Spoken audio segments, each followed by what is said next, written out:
And welcome everyone to Overwatch World Cup Qualifiers, and we are in APAC Group A. My name is G Clef, and with me, of course, as always, Unknown right here. And yesterday was I would say lots of wrecking balls. Yeah, well, I mean, for not a lot of teams, not actual wrecking balls, but in results is what I mean. Yeah, so there were a lot of 2-0s. I think every match of APAC-A was 2-0s, including like not just 2-0s just in scores, but also like very dominant displays from the winning teams. Hong Kong, Japan, and South Korea all got 2-0 wins. It was a great display from all the teams that won, and a lot to prepare for the teams that lost yesterday. Yeah, we got a head start on the first day. Actually, all 6 teams displaying some sort of result on the first day. So let's continue from that story and how they actually improved throughout the 2 weeks. Or is it just going to be the continuous struggle for a lot of these teams? Because we could see very different power levels between some countries, and it might just continue depending on the map. Maybe because this is first to 2 format until the end, basically. So they might have to come up with some type of a cheese because the patch, it's not going to change.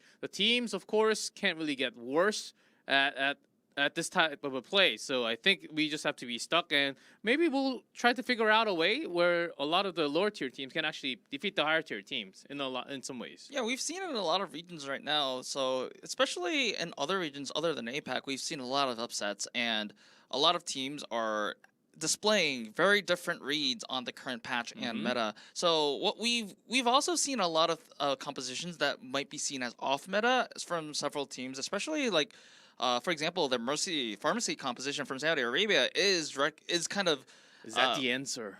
Maybe, but Is it? It is considered off meta at the current point, but it's working for them, and it's kind of shaking what's how the group is forming up in the region.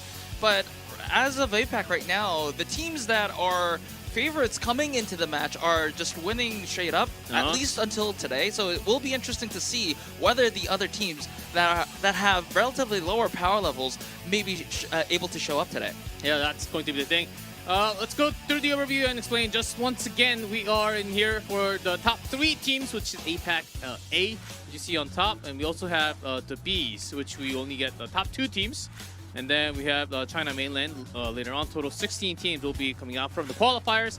And then the group stage and the final stage as we go through. But the qualifiers for the 2 weeks, it's basically 24/7. Enjoy all the action. You get to see a lot of the old faces actually coming back into Overwatch. So I've been enjoying a lot of the names. Like, that player sounds very familiar. Like, where is he from? He's from like 2017. Yeah, so even in APAC today, we'll be having some of those players, especially Manguijai from Hong Kong, who's featuring in our first match. He's been here for quite a while. And like you said, G-Clef, we have a lot of talent that were previously on other professional teams when they were before, even pre-Overwatch League eras. And also some players just came out of retirement just for the World Cup. So it's exciting. Yeah, it's totally possible that some teams actually having the teamwork already, like playing in recent tournaments for month ahead of time. But some other teams, they just got together. Of course, they went through the open trials, but with some roster changes, so some teams are actually quite new in terms of teamwork. So depending on how they can work on their teamwork, if they can get that potential 200% within the first week and the second week, the result might change a little bit there. Exactly. So this is, like you said, G-Clef, this is going to be a 2-week full, this is going to be 2 weeks strong. So there will be, each team will be playing several matches.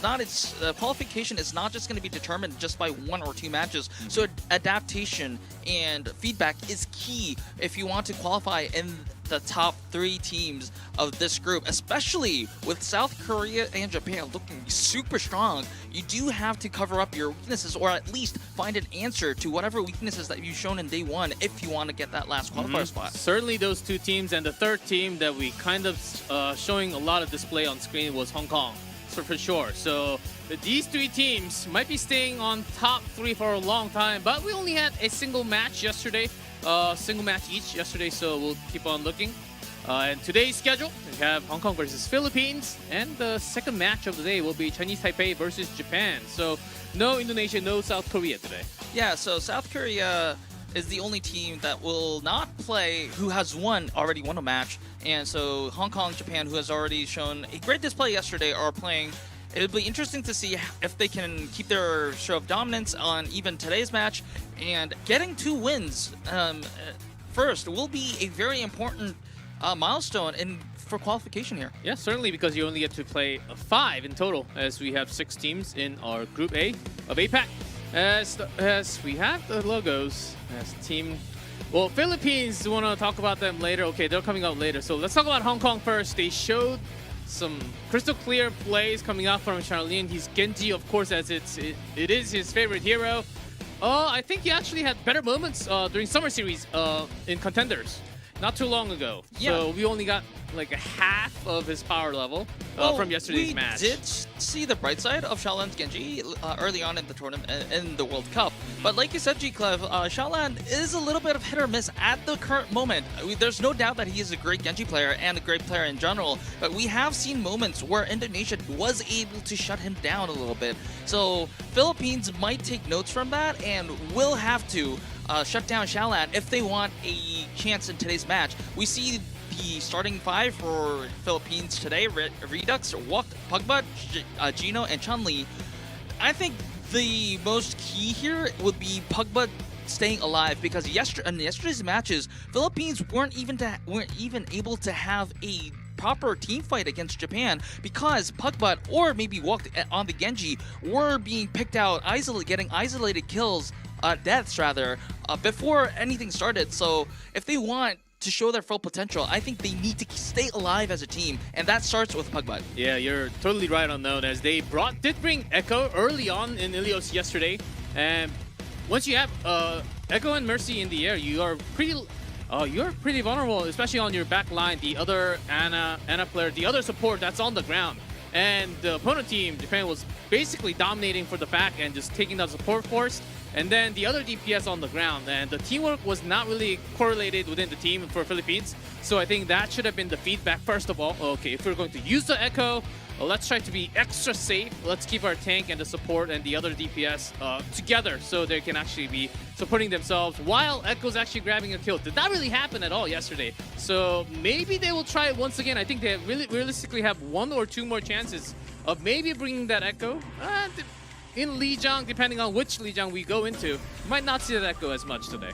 Yeah, so Lijiang maybe on Gardens, we might, and maybe even Night Market as well. I don't think Echo will be used as much in Control Tower.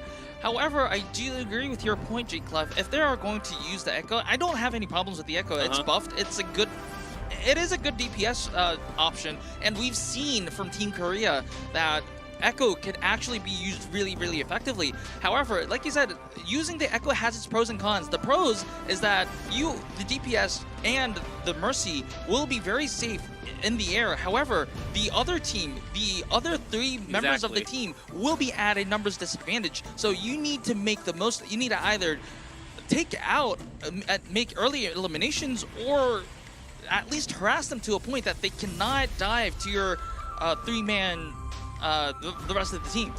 That's going to be tough because Echo, of course, only a pretty good duo in the air, but as long as you're getting okay trade, but if that doesn't happen from your own DPS and the Mercy in the air, that's usually when we have the hard time. And I'll pause for now, but we'll see, because Hong Kong, they've seen the match from yesterday and they will be dominating for the back. Okay, less than 24 hours sometimes is not enough to have the feedbacks, yes, but in practice, not actually. Like, you can only have, okay, you need to eat, sleep, plus play Overwatch, and take the feedback. You don't sleep, you just play Overwatch, man. But how can you actually play the match then? You need at least, like, my minimum would be 5-6 hours of minimum quality sleep, okay? With AC. I can give you that. So without that, they probably had less than 10 hours to actually practice and give feedback and do all sorts of stuff, for Philippines especially. And Hong Kong, certainly they watched the match from yesterday. Okay, let's try something like Japan. I'm pretty sure they're going to try it here. And let's see if they struggle or not again, because that was a pretty dominant victory for Japan against Philippines yesterday. Okay, so I'm seeing Control Tower as the first round for Lijiang Tower. Philippines going, they are hovering the Ram Rush, and Hong Kong, they're keep going on with what they did yesterday with the Junker Queen composition as well. I do think that composition-wise, Philippines does have the upper hand again. But yesterday's match as well, Philippines also did have the comp advantage, but still the execution wasn't there to cap it. So it'll definitely come up to execution for the Philippines today. Yep, here the supports, Mirror, and we have some mantra from Kurumi for Hong Kong. Redux on that Reaper, be the big DPS changes. We have the neutral fight in the middle. Chun-Li actually got cut off early on. Crazy actually picking up that kill. That is a lot of healing away from the side of Philippines, and there the goes sustain's not there anymore. Again, and first capture will go to the side of Hong Kong. Yeah, with the teleport, they wanted to push a little further. Okay. And you gotta be careful, especially even if you're the tank, Ramatra and also Jungle Queen, you might just be isolated. I think Watt also tried to isolate R3K by having that ice wall, but at that moment, Chun-Li was already down. So, little unfortunate losing the support early on. Here comes the push again. Pogba going very low and might not be able to push through the shield. Oh, there's that field. They have to back out, but they already used the immortality field, so they do have to wait it out a little bit, and this means more percentage going to the side of Hong Kong. And look at the ult charges of Hong Kong already. The wall. They are already getting those ultimates, and they don't even need to use them because they're winning the neutral fights even without the ults. Yeah, that's the thing. Yes. Even without the ults, you still win. Well, who's hiding here from the... Oh, that was kind of cheeky, nice try, but okay, he's kind of confused at how they found him.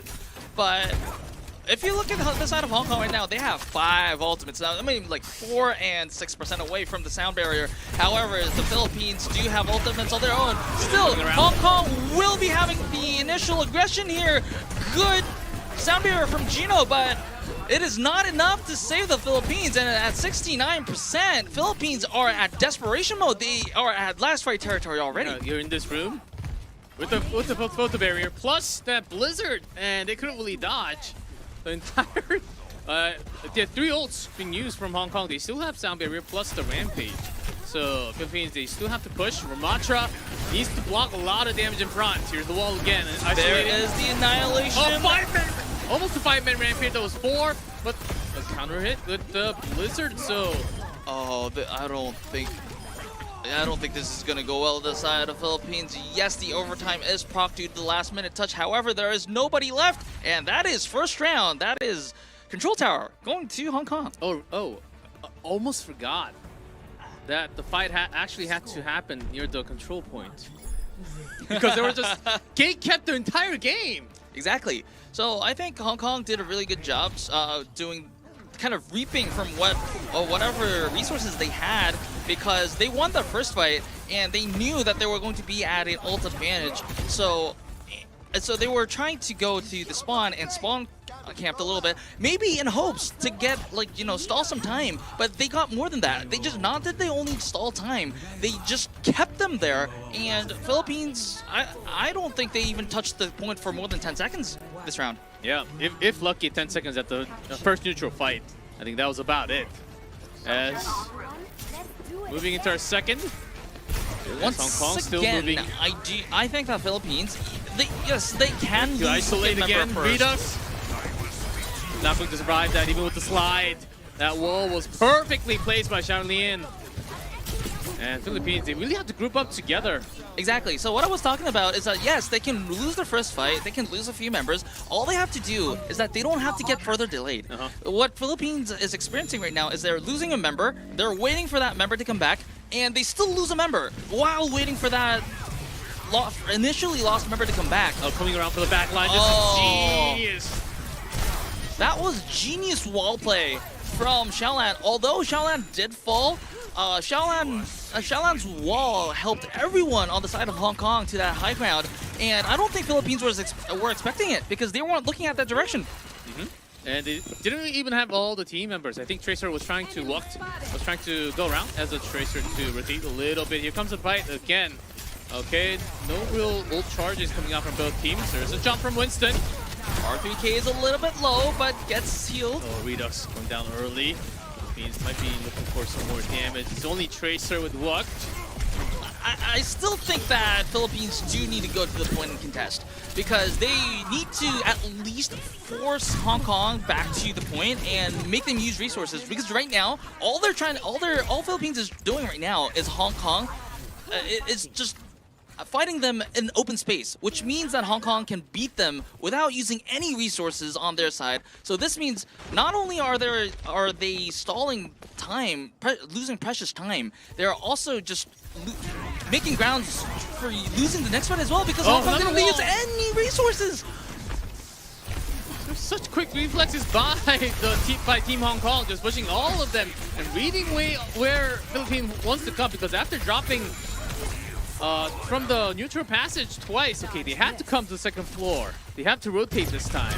And here's Wok, who was contesting for the point. There's a pulse bomb, doing some damage, but not able to grab the kill. I really like what Wok is doing right now because, yes, they are forcing Hong Kong into the point.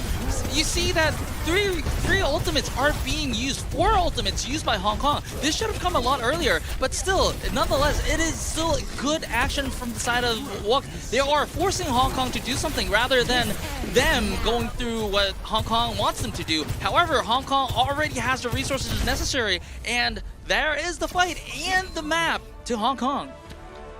And that will be the first map going to Hong Kong. What a one-sided, pretty dominant victory from Hong Kong there. Philippines, I think they wanted to try something else, but it was already too late, as you were mentioning.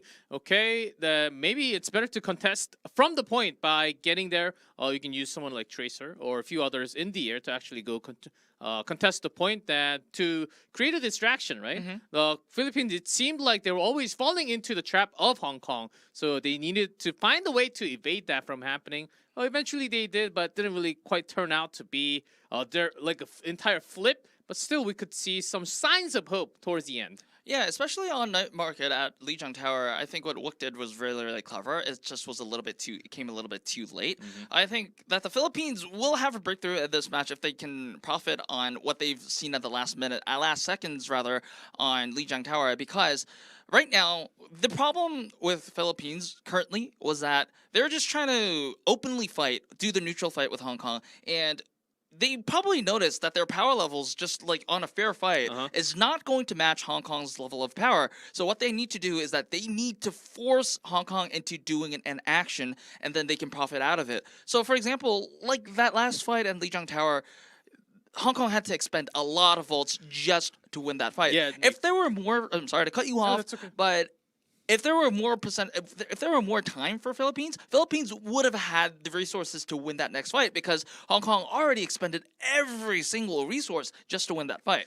Yeah, exactly. As if this keeps on happening like a tug of war, then Hong Kong's just going to bring it all the time. So Philippines need to find another way, like find some different type of equipment to win that tug of war in a way. Because oftentimes if you're just out-leveled in mechanically, it's really hard to find a solution sometimes.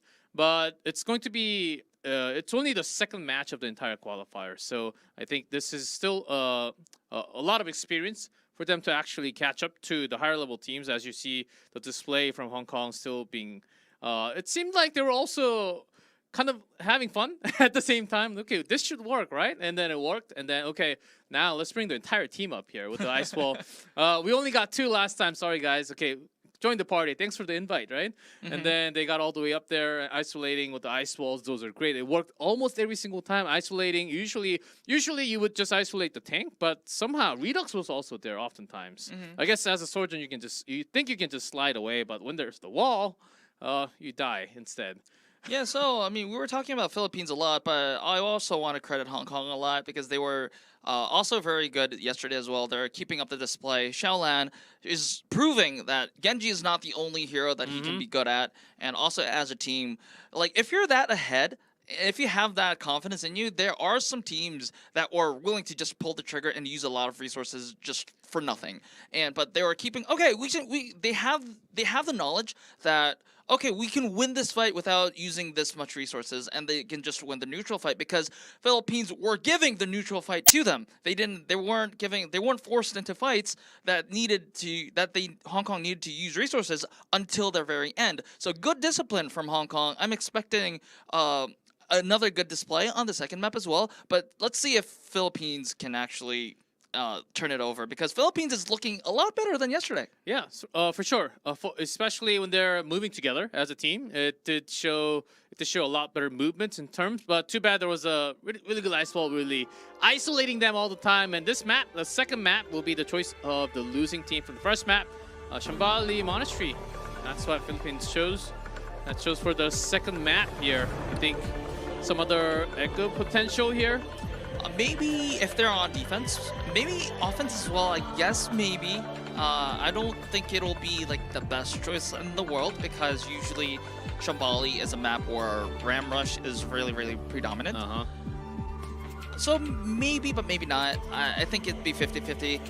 But if they're really confident with their echo, if they think that they can fix their, Philippines can fix their issues while that they displayed yesterday with the echo, I think they might opt into it.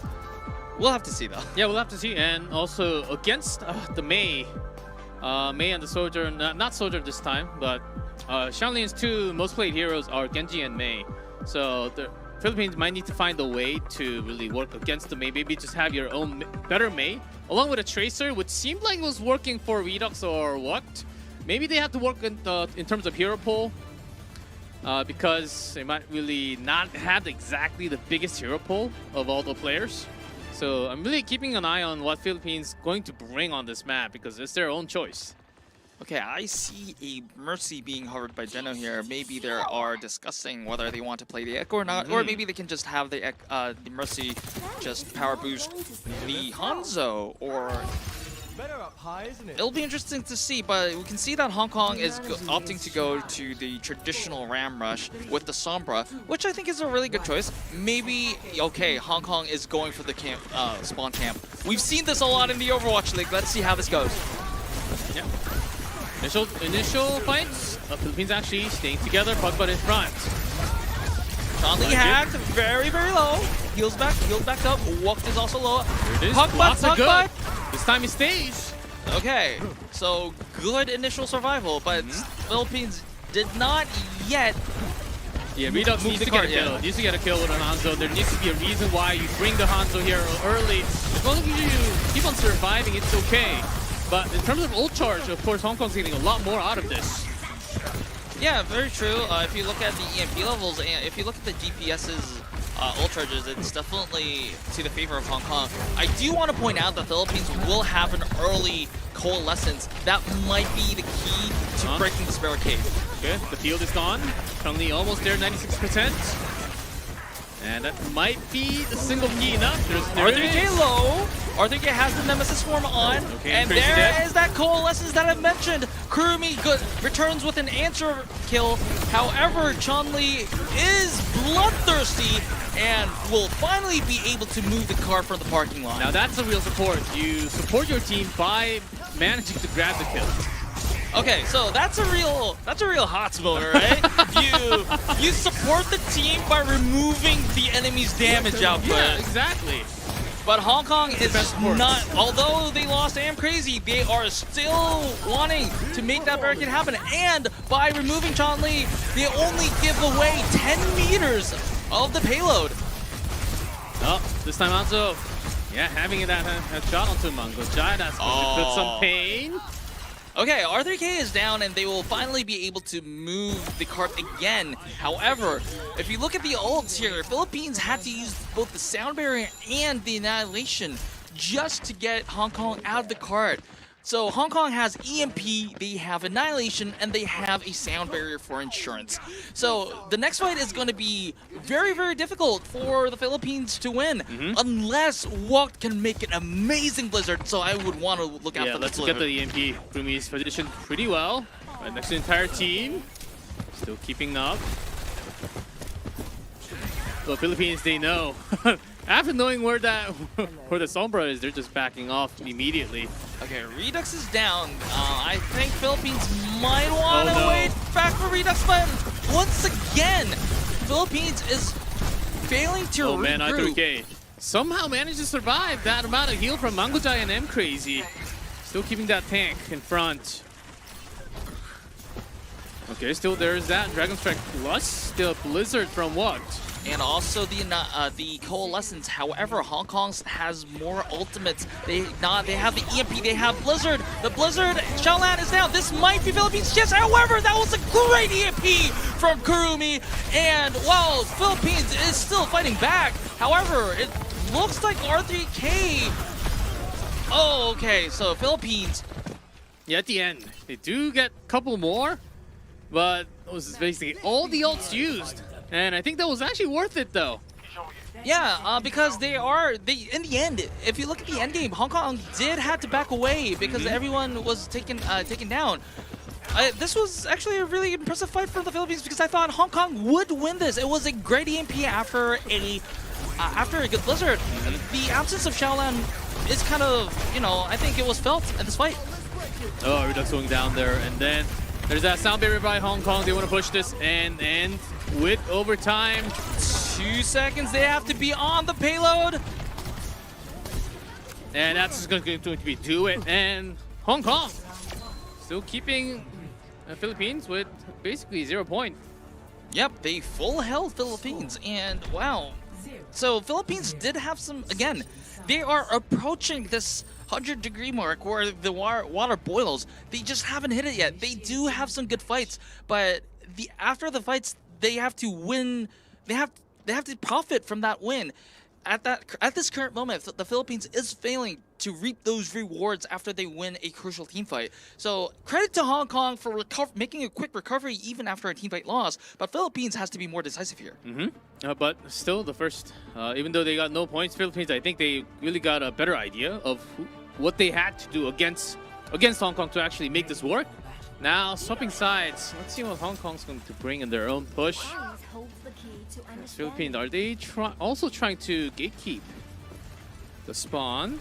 I think they have to because... Yeah, with the Ramatra, they have to. Not just about the composition, it's because their payload only went so little.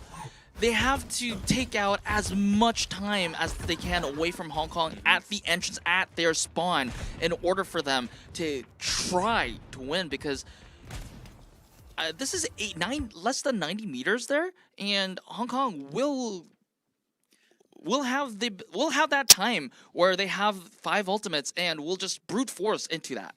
Okay. Not a rage quit, guys. Having some minor connection issues in connectivity, so we'll get back in the game. Actually, oh, too bad that we still have to have this mini delay, but maybe Philippines, they can actually gather up and try to have their best defense and have a better full hold.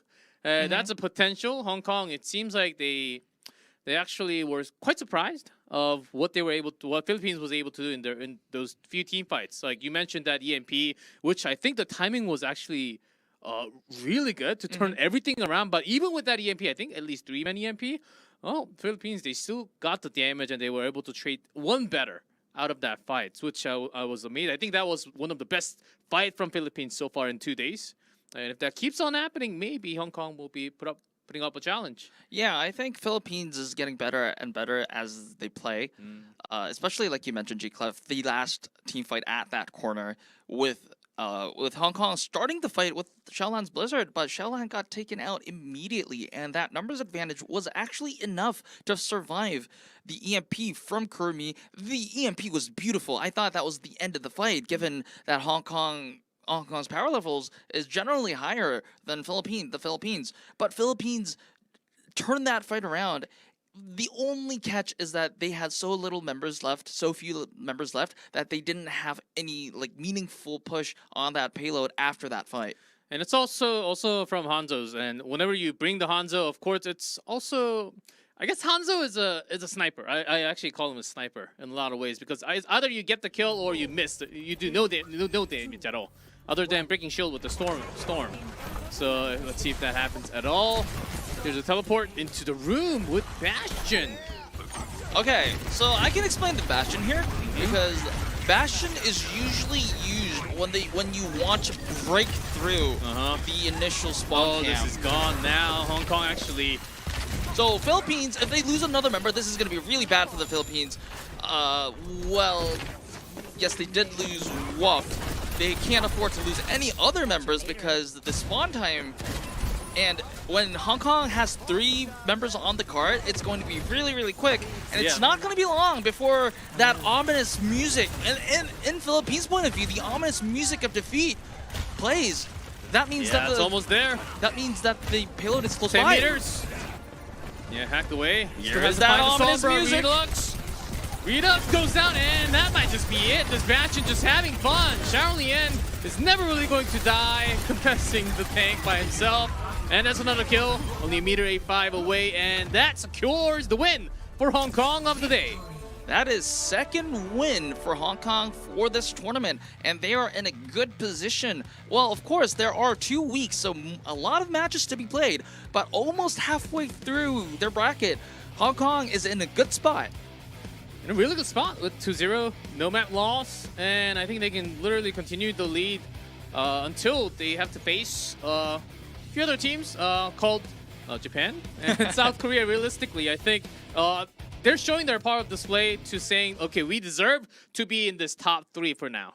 Yeah, so we've mentioned this, I think, yesterday and earlier today, that Hong Kong right now seems to be the prime candidate for that 3rd place. However, they haven't played Japan and Korea yet, so we don't know until they actually face some really high power level teams.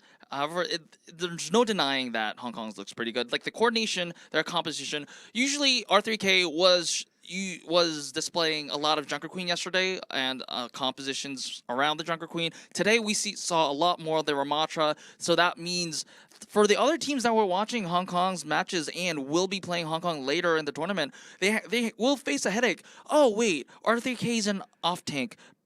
And is good at Junker Queen. But not only that, we have to consider the Ram Rush as well, which is a totally different composition to prepare. So I think it was a very meaningful win on the side of Hong Kong. For Philippines, yes, they are 0-2 in the tournament now. They are still showing a lot of weaknesses, but I do have a feeling that they're getting better and better and might surprise us at some point in the tournament. I do agree, as they brought a lot more Hanzo today, which didn't turn out to be that meaningful. Maybe if they really want to change up the DPS line a little bit. They displayed Echo yesterday, Hanzo a little more today.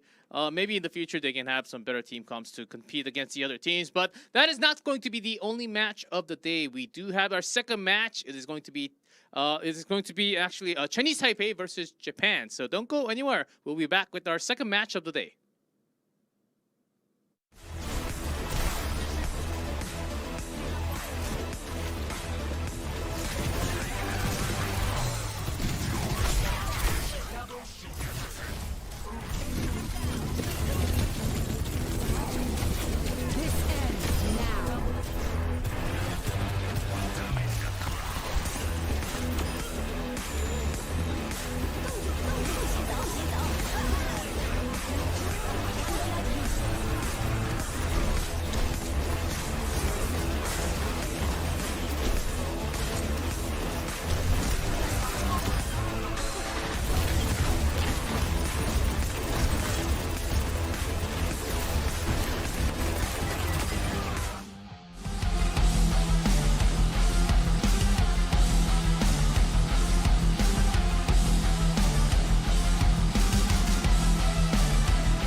welcome back everyone for APAC Group A for the Overwatch World Cup qualifiers, and we are here after our first match. And second match is going to be even more of a banger because we have Team Japan, who is also known as Veryl from the Summer Series, and the entire team of Chinese Taipei, which had a very rough time against one of the best teams, South Korea, yesterday.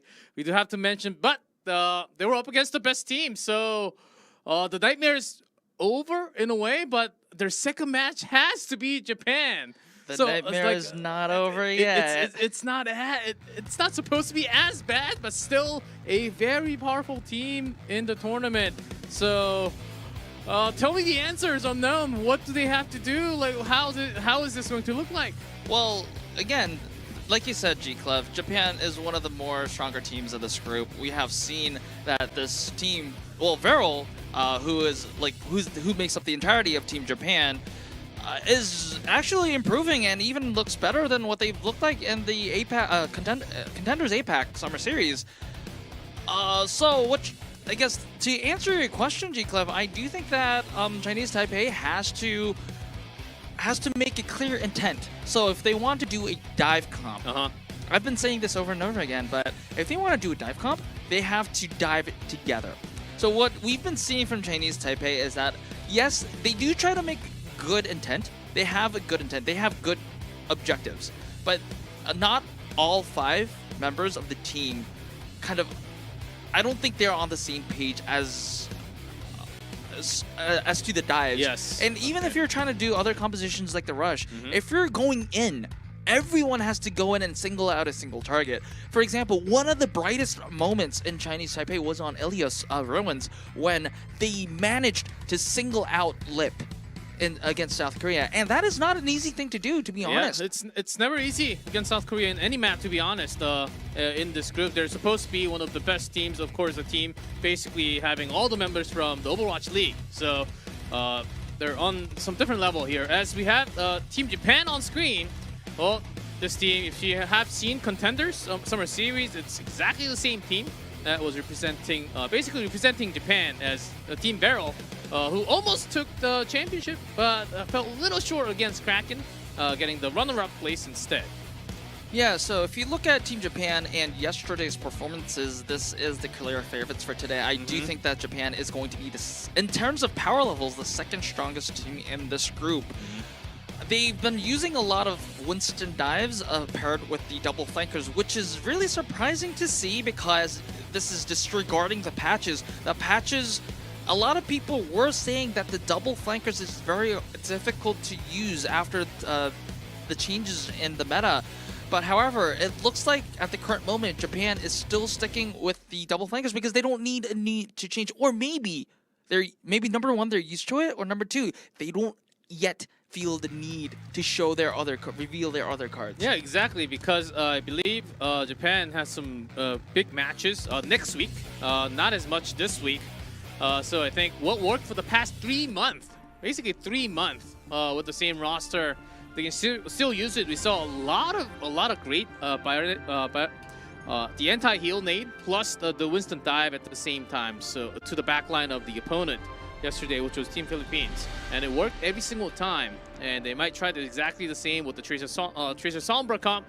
And unless it's broken, don't fix it. I think Japan is going to continuously showing the old team comp, which they showed a lot, so they can actually show something else against a bigger opponent. Yeah, so also the first map being Nepal is also a factor that I think Japan has no reason to abandon the double flankers. I think Nepal, depending on what round it is, I think maybe Village is even Village is very viable to work on the double flankers. So I'm expecting double flankers unless Japan has something cooked here. Okay, here is Village.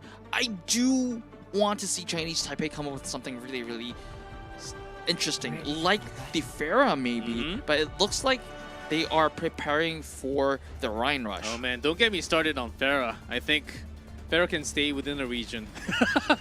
Well, once it was okay, but twice or after, it might be a thing. Sometimes matches like that happen from a specific team, and it actually turns out to be a meta in the next few weeks. So we might have that in the future, but we're still pretty early on in the first week of the qualifiers. But here we go with both Mays. So Not this sure is just for the going teleport. to be a contest between the Ram Rush and the Rhine Rush, which with the in Reinhardt. paper should be in favor Tomato. of Oh, that's much rough. Japan. And there is that first blood in favor of Japan. Immortality fuel goes down really quick, and health levels on Japan very, very low. However, positional advantage is on the side of Japan, so they can rotate to the point quicker than Chinese Taipei. I know we've been complimenting a lot of the members from Japan, but Q Loud, both Kyugi and Q Loud are double Qs. They've been doing so much work, and let's see. Oh, Tomato Kuki falling down earlier. Nice The immortality fuel was not there to save him. However, health levels on Taipei perilously low. Raymond down, and Snow is very low as Okay, well. Chinese Taipei, they're actually getting a point. They're coming in, they're contesting. Might steal this away from Japan, very likely. Japan does not have a tank, so it is Taipei's chance to take the point, and it looks like there will be a flip unless... Okay, so they did. I thought Mint was going to contest a little bit more until the rest of Japan came. However, Chinese Taipei did manage to flip the point. Yep. First flip. Just and for a Japan. moment. Now the Ramastra's back.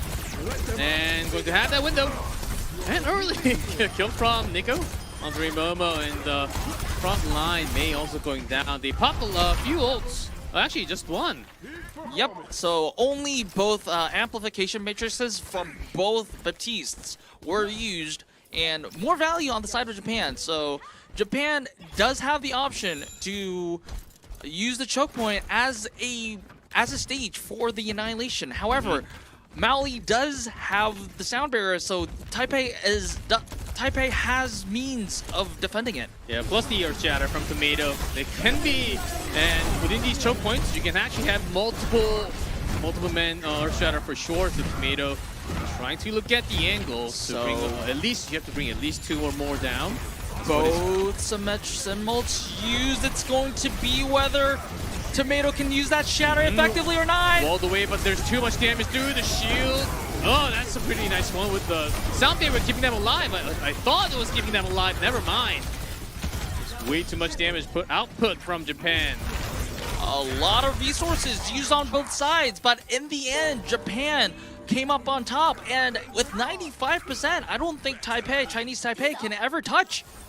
And that is that celebratory Blizzard. Oh wow. Oh, you got a Blizzard? I got a teleport.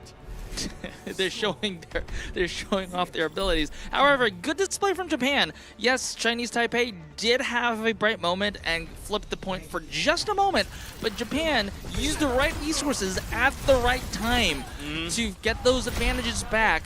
And I think just in the compositional matchup as well, I think Ram Rush is, when going against the Rhine Rush, is superior to the Rhine Rush. So it looks like Taipei understands that as well, and they're matching Japan's composition with the Ram Rush of their own.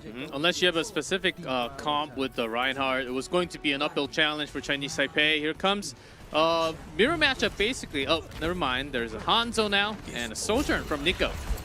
So interesting choice for hit scans. Well, yes, Hanzo is a projectile, but is largely considered having the same duties as a hit scan because of the one-shot potential. However, the one-shot comes from Snow as he snipes away Kuki.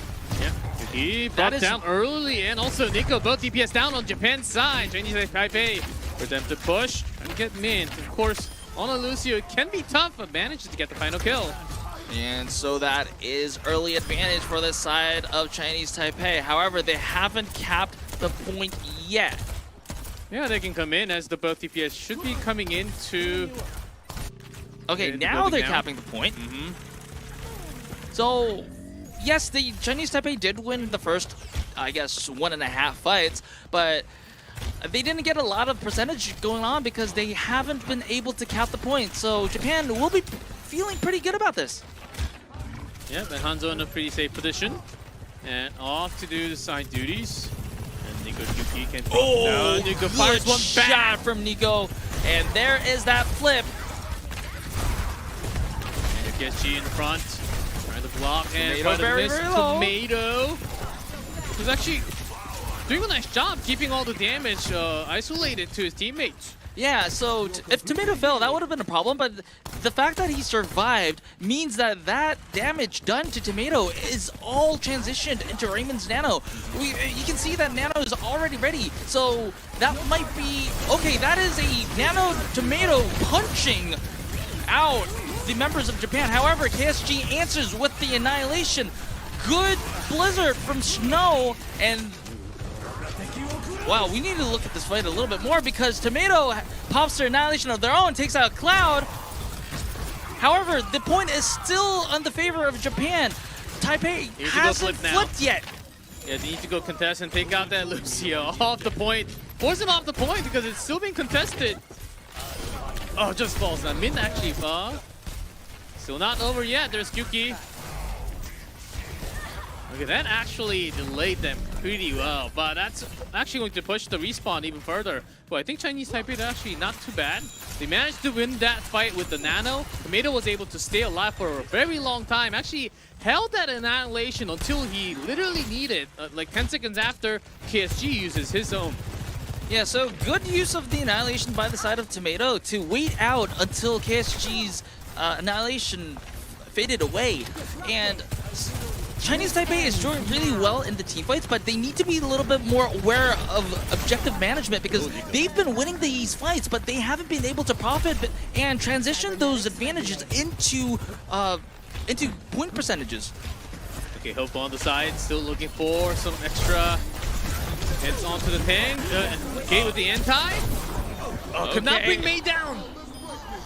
Good sound barrier Nano to counter the Blizzard. However, a lot of members from the side of Chinese Taipei fell, and already the point is back to the side of Japan. So this is kind of like making the difference here because Japan and Chinese Taipei are both having their share of teamfight wins. However, Japan is capping the point as soon as they think they're confident enough to win these teamfights. However, Chinese Taipei, it takes them a while for them to cap the point even after a teamfight win. So this is making the difference here, and already it's overtime. Yeah, Manly was shut down, and Snow going down. That just means that no one else is able to touch a point, and that will be the first map for Japan. Wow. Okay, so on Village, I think Japan just outplayed Chinese Taipei in all I guess cylinders. However, in all categories rather. But on Sanctuary. Sanctum, sorry, excuse me, on Sanctum, it was a little bit more competitive. I think Chinese Taipei had their share of good fights, and they actually won a few.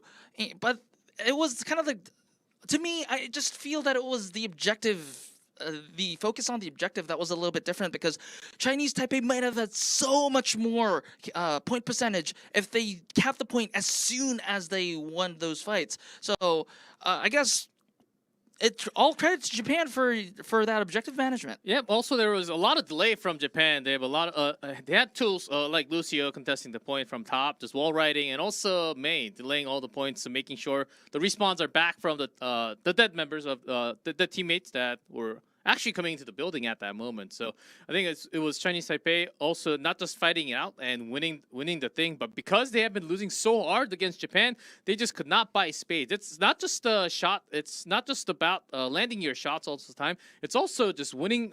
It's just taking some land off of your opponent. It's also the space fight. That's something that you have to consider a lot of the times when you're fighting, when you're having this competitive level.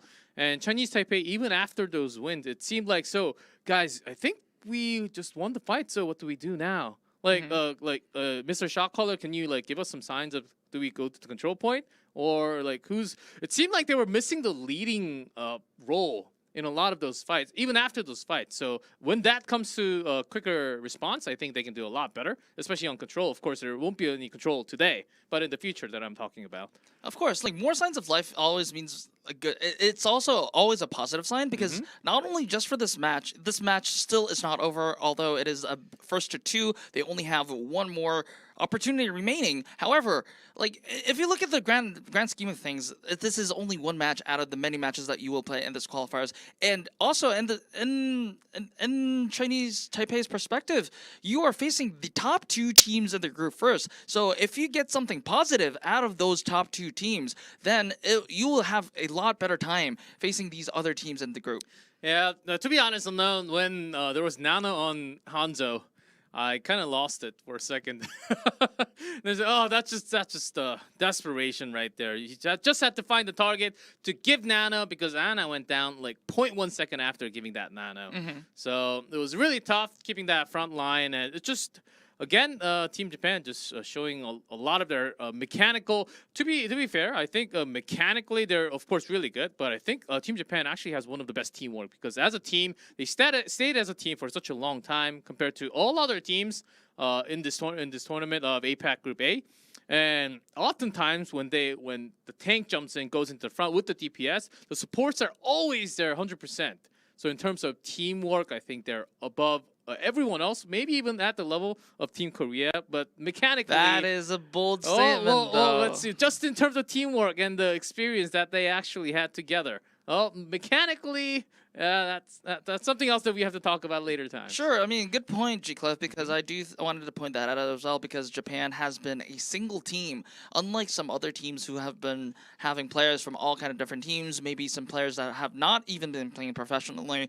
So team cohesion is definitely good on the side of Japan. We could have seen that, yes, like you said, G-Clef, the supports are supporting each other, not just they're not like just targets focusing on one target like the tanks in front of them. They are actually very aware of their positions and where the other teammates are, and I think that's a really important thing, especially in like high stakes tournaments where shot calling can be a little bit chaotic.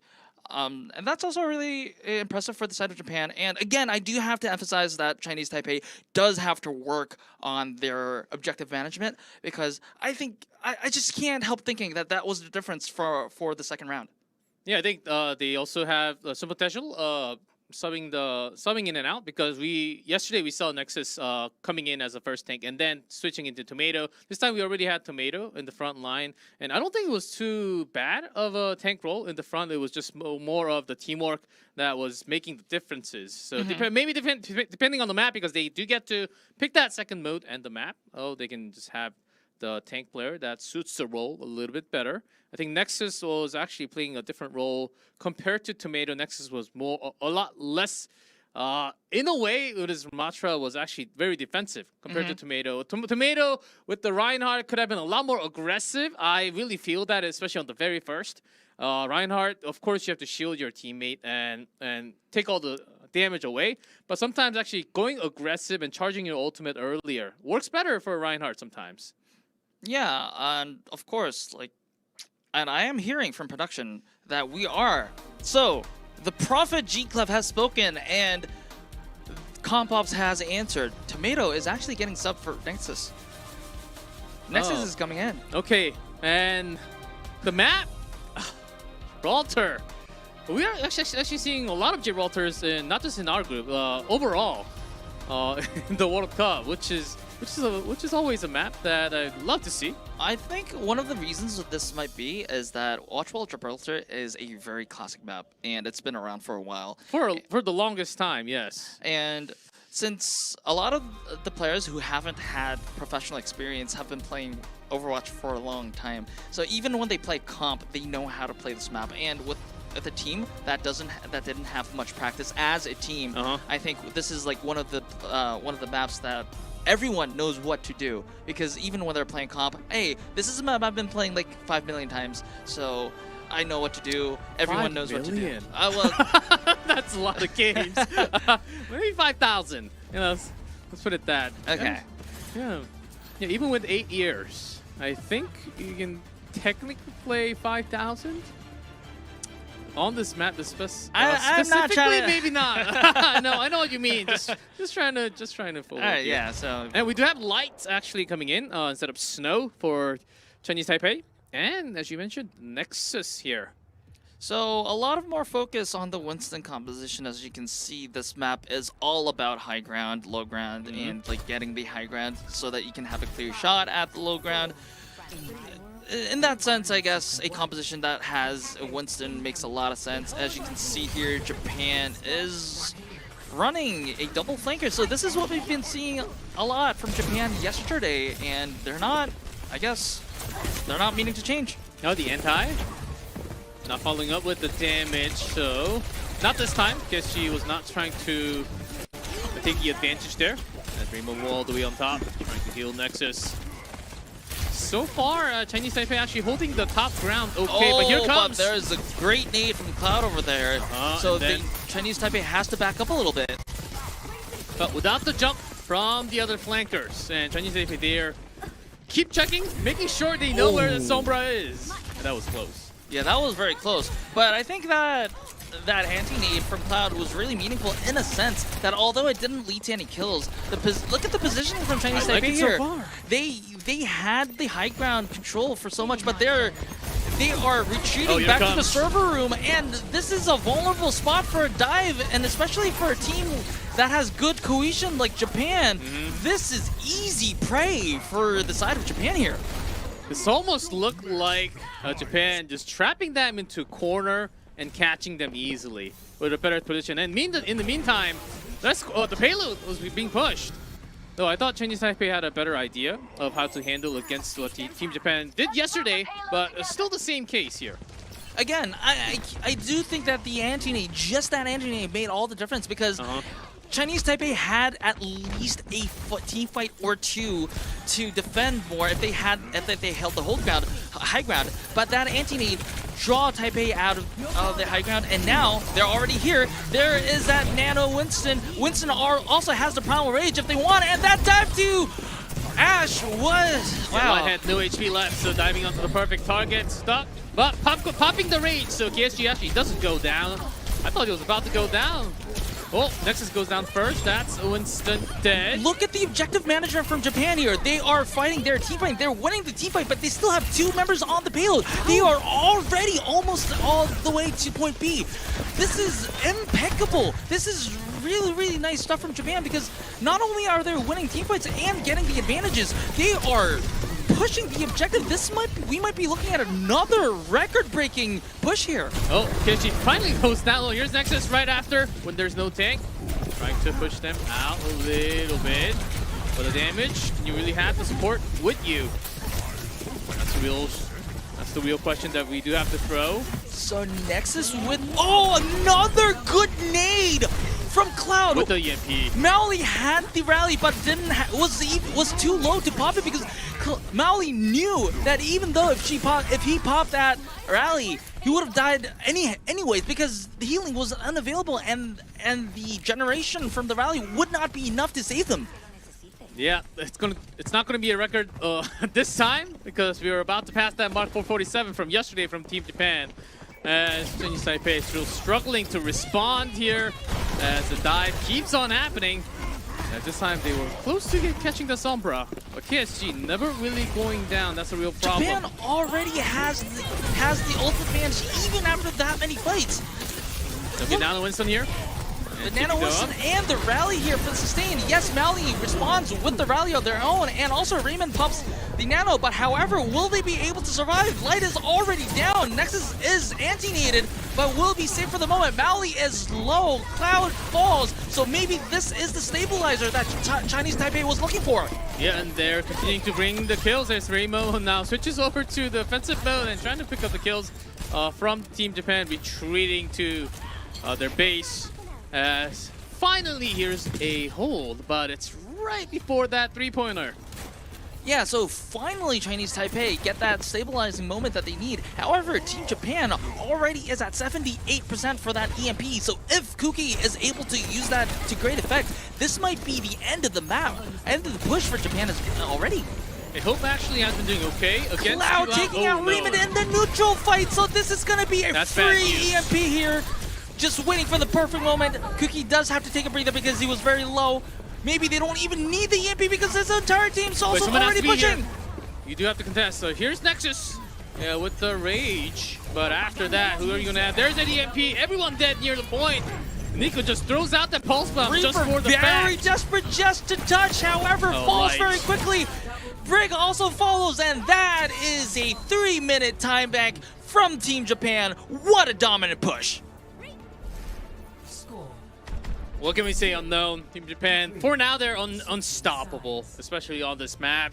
Chinese Taipei, I mean, they had some good ideas, especially towards the front. They did not end up losing too many members at the beginning before the first point. But after these dives kept on happening, it was not just KSG. Yeah, Nico QT actually just dominating the front line. I'll be making a bold statement here. I think this push, this attack from Japan is all just Cloud. Like, not only did I'm saying this for like the 4th time today right now, but Cloud's anti-nade on that first point was what started all this in the first place. And also not just on the first point. Cloud's anti-nades were on point, at least 2 members. And if that wasn't even 2 members, that's 2 members on the backline as well. I remember one also anti-nade that I remember was on point after Japan capped point B. The anti-nade both Ana and the Brig, so even with the Brig holding the rally, they had to just accept their fate because they were anti-naded. As you can see on screen, you know what this feels like? It feels like Q-Loud throws a bionic grenade and says, fetch! And then Winston just jumps into the bionic nade, right? Well, hey, at least it's not a pulse bomb he's I hope fetching. that's not the chain of command in the team. Well, here we go. As this time, Chinese Taipei will be pushing with Cassidy. Okay, that's gonna help catching Tracer and also Sombra. Okay, Nico and Tahiyu. Oh, okay. Cassidy is anti-naded and slept and taken out. This is good stuff from Cloud all over again, and Nico's there to clean house. Still survived somehow. I mean, I think this is going to be another 2-man grenade! Oh my god, Cloud, what are you doing? Please stop, this is massacre! Wait, did the grenade also get a patch of the magnetic stuff? Like Cassidy? No, right? Not to my knowledge. No, right? It's not, it barely hits on one. It's really hard to grab 2 or more. Oh wow, so... And the fact that you're using the bionic grenade not to heal yourself, which already means it's a proof already that you're winning the team fight. And look at the payload. Like, Chinese Taipei is struggling so much to get space that they don't even have time or the positioning to move the payload. Yes, Japan again, they're contesting the point every time Chinese Taipei is trying to push. So whenever there's a contest, the payload doesn't move. So this is credit to Japan for good objective management here. Yeah, with just the nano, no rage pops yet, as Nexus will be the last one to fall. Oh, there's hope somewhere. I missed on screen, but the entire team gone again, and now we have 2 minutes. 16 seconds left on the clock. Chinese Taipei, what do they really have to do? Do they just literally go around and hit them from the back? And will that really happen? Again, it's Chinese Taipei having to force Japan into using their resources because, yes, Japan has a lot of resources. They have the pulse bomb. Look, they have the EMP. They have the primal rage. Chinese Taipei, they can lose a fight, but they have to force out these resources if they want a chance for the next fight. Right now, Japan is doing whatever they want to please, whatever they please to do, and Chinese Taipei is not able to cope with it. This rage might be... I think it should have been kept, as they're still having the nano to keep Nexus alive, but their DPS is down, so this is no fight going for Chinese Taipei. Raymond again, anti-naded and unable to get support from his teammates. And there's another stagger kill on Nexus as well, so that's also going to be another 10 seconds taken away from Chinese Taipei. Yeah, you can see from KSG's monitor here, while he's jumping towards the target, he's looking to find another prey on the way. Trying to look left and right, giving information to the team. There's KSG with the anti, but still no following up damage from Chinese Taipei, as this bridge is being kept for the last 3-4 minutes. Again! Look at There's the anti-nades on this the time back they line! survived the rally this time, though. This could be the chance for Chinese Taipei to push. Yeah, I think Mid was a little too overzealous there, but however, okay, yes, like you said, this is Chinese Taipei's best chance of actually capping point A. Yeah, finally got the entire time. The team wipe as they've used a couple, so not too bad. They do have the pulse pump, so Hope really needs to... Okay, there's one more. Kyuki's still alive. I thought it was the entire team. I guess not. Japan does have another chance of contesting before this point caps, and they have the Nano, so it looks like it's going to go to the Winston for any hopes of a contest. There it is, and will Cloud be able to throw another anti-nade over there? Okay, it didn't hit anyone. Yeah, Remo just getting the grenade towards the back, towards the front. Nexus ends up going down anyhow, so it's overtime now. Someone's got to touch. Nobody was able to touch. Oh, Hope was slept with that sleep dart. Q-Loud knew that it had to be the Tracer coming for the point. exactly. Nobody was in What range. a dart there. Wow. Okay. I know there's no player of the match for the World Cup. I just want to give the player of the match to Cloud. Yeah, Cloud was incredible. Wow. Incredible. Yes, like you said, G-Clev, Tracer wanted to touch, and I think that was the idea for Chinese Taipei as well. It had to be. I have to see the replay, but it was probably 3 blinks, so the Tracer would have probably be able to touch, but it was denied. Denied. Wow. Another fond memory for Team Japan and Gibraltar here. What a dominant performance from Japan in this map. Yeah, 2-0, 3-0 score against Chinese Taipei, as we will continue to bring APAC Group A, but these teams that showed crystal clear signs of staying on top, that was Hong Kong and Japan for sure. 2-0, 2-0 score. And man, for Philippines and Chinese Taipei, they still have a lot of work to do now. Yeah, so Chinese Taipei and Philippines are at 0-2 at this stage. They do have, if I'm not mistaken, 3 more matches. If they want any chance of qualifying, they do have to win all 3 matches and hope that other teams are as competitive, like in terms of wins and losses. So it's going to be a rough ride for them. However, they still have hope. They're not mathematically eliminated yet, so they do have to prepare well for tomorrow and next week. But for Hong Kong and Japan, they must be feeling good because they have 2 wins on their belt right now. And these teams have not played South Korea yet, so they want to get all the wins that they can rake up before they meet the best teams. It's going to be tough for the 2 teams, but I think it's also more of a story for them to win the matches that's going to be happening later. It seemed like they really have to bring down the teams that are nearby their power level. Hong Kong, Japan, of course, South Korea in 3rd place because they only played 1 so far. They did not play the match today, same as Indonesia, who are actually playing tomorrow. So they're going to be catching up potentially, as maybe falling down. Maybe if they falling lose. down, yeah, maybe falling down a little bit. Still only 2 days, so the standing might not be the same after tomorrow and the next week. But, well, I think a lot of fans can kind of tell that who our top 3 is going to be by next week, but you never know because the teams, they will do a lot of practice and get used to the patch and also find some weaknesses that the teams always have. Yeah, so the first week is, well, it's more than half past the first week. We do have a broad idea of the power levels of each team. We are seeing that Hong Kong, Japan, South Korea are definitely the clear favorites for this group. However, I do think that Indonesia, Philippines, Chinese Taipei all have the possibility to mix it up. And even so, because the map differentials all 2-0s right now, all the matches are 2-0s right now, map differentials will be a key thing, especially next week when the standings are going to be divided. That's going to be because next schedule we do have Indonesia versus Japan and South Korea versus Hong Kong. Wow. We were saying, can any team get a map off of South Korea?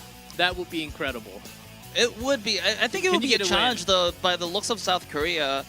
But Hong Kong is at 2-0. They are finally going to the challenge, taking the challenge of South Korea. It will be very interesting to see how how the better teams in this group can fare against South Korea, because yes, we do know that I do know that South Korea is looking like the best team in the group, but I don't know how good compared to the better teams of this group will be looking like. I also do think that South Korea will be the favorites for this match coming up against Hong Kong. However, finally they will be having quite a challenge because Hong Kong is looking pretty good. Yeah, and also when I have another question that for Team Japan, how long are they actually going to be using that double flank until it is being stopped? Maybe they will continue until tomorrow. Maybe until it is actually being stopped by a certain team later on. Maybe tomorrow, maybe next week. So I think we have to really continue on to that story. And also, of course, the second match of tomorrow, Hong Kong versus South Korea. That's going to be the big one of the weekend. I'm really expecting a lot of action, a lot of high-quality action for that matchup. But today, I think what we can get out of this is that, okay, so there are still teams not really adjusting 100% to the map, to the opponent, what they really want to do. And sometimes you just have to find a solution. Even if you can't find a solution, you just have to work one step at a time. I think that's a realistic goal for the teams right now. Yeah, like you said, G-Cliff, like the matches are really close together. So in terms of scheduling, right? So if a day ends, it's like 6, 8. It depending on where you are, it's really late in the night. You don't really, and it's also after match, which is a high tension event. So the players, the coaches are tired. There aren't a lot of time for adjustments, especially if you have a match next, like the next day. So it's usually like, hey, we're still using our plan A, but we're kind of making a little changes to it. So it looks like week 1 is going to be. We're not going to see a lot of various compositions or strategies coming into this week, because I think this is like the same compositions, same strategies that we're going to look at coming from each team. However, there will be minor changes, and I hope those will be enough for the struggling teams to be a little bit better. Yeah, I think for the first 2 days after those 5 matches so far, 5 matches, and I think we have a lot of idea about which teams, how good they are right now. But of course, the reason why we're having this through 2 weeks is that the teams can adjust and improve and match the levels of the other teams sometimes. And I hope we see that real soon.